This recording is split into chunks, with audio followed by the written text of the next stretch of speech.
Graça e paz, amados irmãos e irmãs, novamente, que alegria é poder conectar o seu coração, é poder estarmos juntos para meditarmos na palavra do Senhor. Deixa eu fazer uma consideração. Antes mesmo de começar o nosso tempo de devocional, eu quero pedir para você, se você ainda não é conectado lá no nosso canal do YouTube, PIBFOS Oficial, entre lá no canal do YouTube, deixe o seu curtir, ou seja, se inscreva ali no nosso canal, assim você vai nos ajudar ainda a alcançar muito mais pessoas com a proclamação do Evangelho da Graça. Então, nós precisamos alcançar um número bom de inscritos. Faça isso, se você tem algum amigo, alguma amiga que também possa fazer, oriente nessa direção.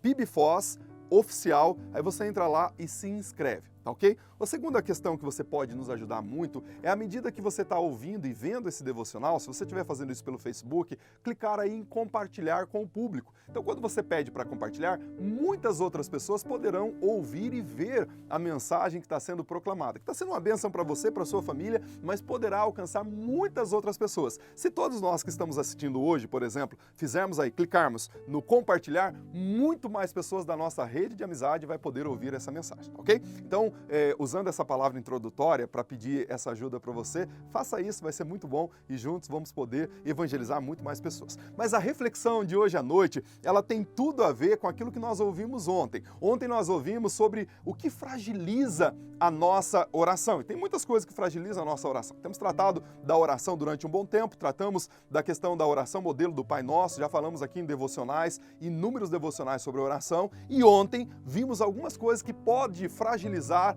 a nossa oração. E o tema da reflexão de hoje à noite é a sala do trono. Sim, se tem coisas que podem fragilizar a nossa oração, nós temos, por outro lado, o grande privilégio de entrar na sala do trono e falar com o Senhor quando nós defenestramos, jogamos fora aquilo que não agrada ao Senhor das nossas vidas, aquilo que fragiliza a nossa oração, e agora podemos entrar na sala do trono daquele que governa o universo. Eu quero convidar você a abrir a sua Bíblia no livro de 1 Reis, o capítulo 7 e o versículo 7. Eu quero ler apenas um versículo que diz o seguinte, 1 Reis 7:7.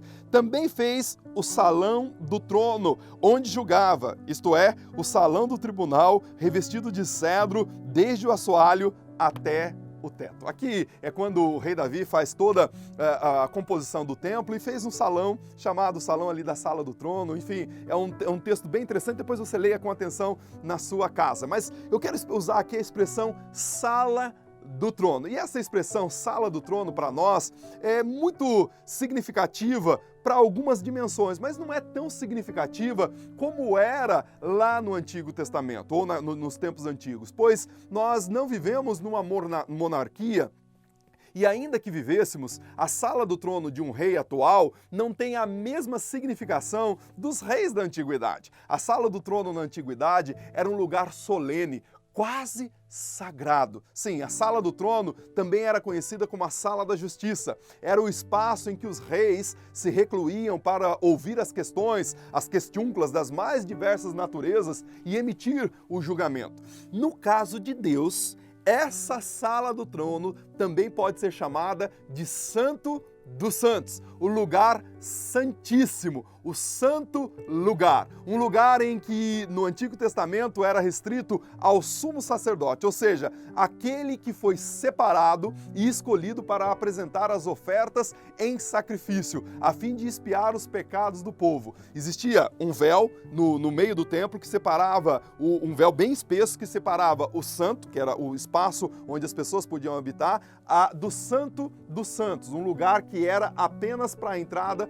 do sumo sacerdote. Isso acontecia, a entrada nesse santo dos santos, acontecia uma vez durante o ano, numa cerimônia especial chamada cerimônia do sacrifício expiatório, onde se sacrificava um cordeiro sem mácula e sem ruga. Êxodo capítulo 12, versículo 5 vai falar sobre isso.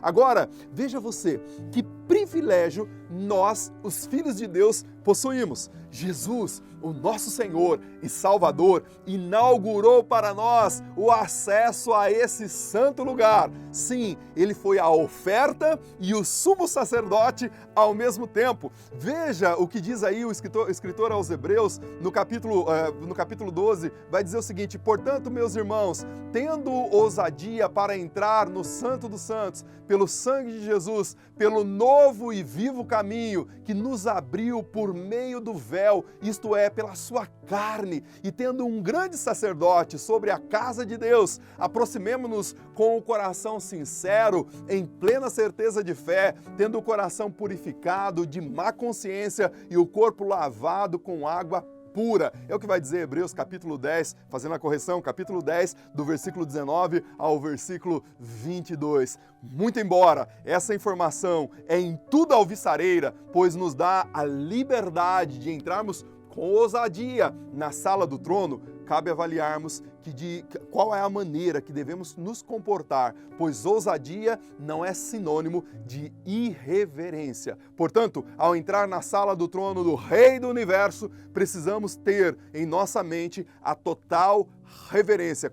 Eclesiastes capítulo 5, versículo 1 diz: guarda o teu pé quando entrares na casa de Deus, porque chegar-se ao ouvir é melhor do que oferecer sacrifício de tolos, pois não sabem que fazem mal. Irmãos, é claro que esse texto bíblico está se referindo à questão do templo físico lá em Jerusalém, porém nos dá uma boa pista de como devemos nos comportar, pois guardar o pé aqui tem um significado de reverência e temor, assim como lá em Êxodo capítulo 3, quando Moisés se deparou com a sarça ardente e Deus disse a ele: tira as sandálias dos seus pés, pois o lugar que você está pisando é terra santa. Outra pista importante é a própria forma com que os anjos se apresentam diante de Deus. E Isaías registra isso no capítulo 6, do versículo 1 ao 3. Ele diz o seguinte: eu vi também o Senhor assentado sobre um alto e sublime trono, e a cauda do seu manto enchia o templo. Serafins estavam por cima dele. Um tinha 6 asas, com 2 cobriam o seu rosto, com 2 cobriam seus pés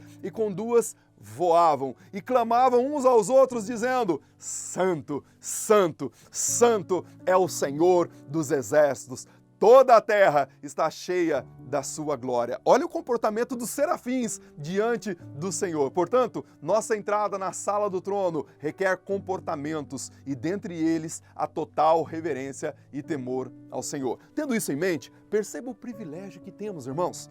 Podemos ir direto ao Senhor, sem preocupação de sermos obstacularizados por alguém ou com a segurança de sermos ou acessarmos a sala do trono, a sala do Senhor. Sim, nós não teremos a obstacularização, podemos bater a porta e Ele abrirá para a nossa entrada. Ora, olha só a segurança que temos. Temos a segurança que podemos chegar a esse lugar pelo Santo dos Santos, pelos méritos e pela justiça de Cristo. Sim, por nós mesmos, nós não temos a possibilidade nem justiça para chegarmos naquele santo e sagrado lugar, mas pelos méritos da cruz. Agora, eu e você podemos adentrar a esse santo e sagrado lugar. Mas não apenas entrar nesse sacro lugar, eu também posso iniciar uma audiência com o Supremo Juiz, com o Rei dos Reis, com o Senhor dos Senhores, na certeza que Ele não estará ocupado demais ao ponto de não poder ouvir a minha petição. E nesta audiência sagrada, eu posso apresentar todos os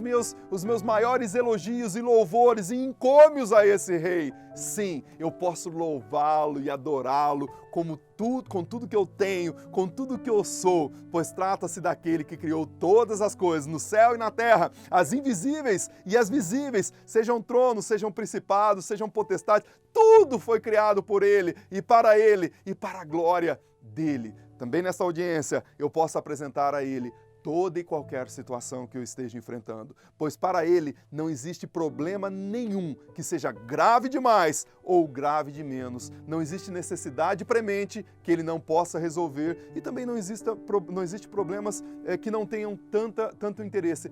Todos os nossos problemas e nossas necessidades estão auditíveis ao Senhor. Finalmente, o mais belo é que essa audiência não precisa terminar. Sim, eu posso permanecer em espírito de oração o tempo todo, desfrutando da sua maravilhosa presença. Aliás, isso é o que o apóstolo Paulo nos ensina em 1 Tessalonicenses capítulo 5, versículo 17. Orai sem cessar. Meus queridos, não desperdicemos esse rico privilégio. Sim, o rico privilégio que você e eu, que nós temos como filhos do Senhor. Podemos entrar na sala do trono. não desperdice esse santo privilégio. Entre hoje, entre agora mesmo, nesse momento, na sala do trono e apresente as suas necessidades ao Senhor, em nome de Jesus. Faça uso desse santo privilégio. Os nossos motivos de oração são pelos moradores de rua e pessoas que estão em situação de risco. Que Deus abençoe, que Deus cuide e que Deus motive a sua vida para cuidar e ajudar a cuidar dessas pessoas em nome de Jesus. Deus abençoe você, Deus abençoe a sua casa, em nome de Jesus, o nosso Senhor. Amém e amém.